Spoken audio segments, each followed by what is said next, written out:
He was pronounced dead at the hospital, but minutes later, this Siena teen came back to life. This is Sammy Burko, leaving the Memorial Hermann Hospital last week. Sammy's been through a tremendous amount of rehab since he collapsed back in January, and his doctors at that point thought his life was over. Health reporter Haley Hernandez is joining us. She spoke with the family. Good morning. Yeah, so this is a story, I don't say this often, but this story really defies logic. It defies science. Medical journals will cite this case when they talk about this rare condition that could have easily killed Sammy Burko. So how did he survive? It might only be called a miracle.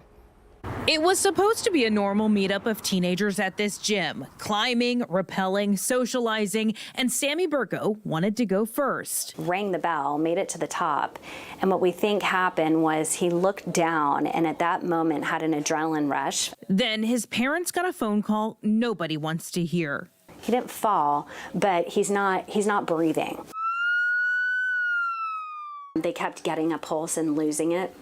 They put him in the truck, so we're talking about an hour and a half to 2 hours of CPR. Time of death, they called it, and they said, "We're so sorry, we couldn't save your son." Our whole nightmare from 3 years ago happened all over again. Their younger son, Frankie, died 3 years ago in a similar way. But Sammy somehow pulled through. They knew he excels at keeping a beat, and his heart does too. And no medical textbook can explain this one. It's not something they really have ever seen before. Somebody comes back to life. This finally sheds light on Frankie's death, one they never felt made sense until now. They heard Frankie's story, and then the way Sammy was presented, they immediately went to it. We found out that both boys and my wife have what's called CPVT.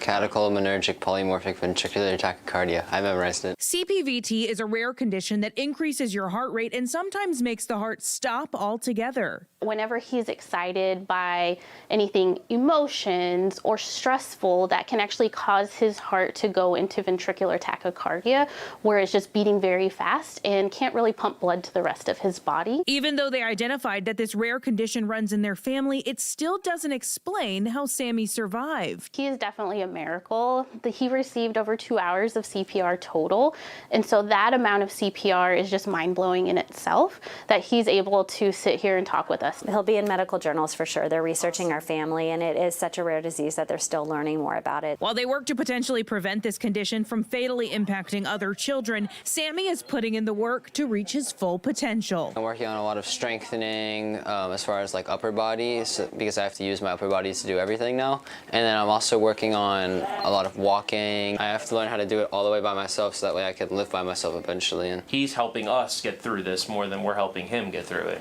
Constant up and downs. I can't believe this happened. I can't believe we lost our son. And then it's, oh my gosh, we're so grateful he's here. We're so grateful that he's alive.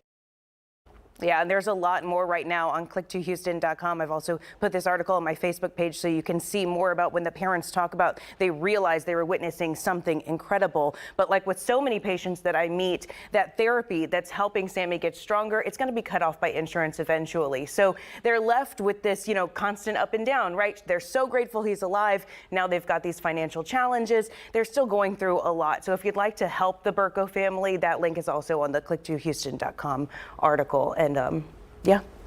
Oh my goodness. So Haley, happy he's doing well. How will he survive this, though? It sounds like this can happen again. Yeah, like the doctor was saying, any emotional surge at the right moment can trigger this episode to happen. So right now they are controlling it with medicines. But coming up at 7 a.m. on the KPRC2 Plus app during the live stream, you can watch what this family has to say should happen in order for this condition to be detected in more people. They don't know how many people could be walking around with this and could happen to them. And they also wish that, obviously it had been detected earlier so that their other son could have survived it. Yeah. Very scary, but you get both sides with this story. It's an emotional roller coaster, yeah. but we are so happy that Sammy's doing well. Getting some answers now for sure. All right, Haley, thank you. Thanks, guys.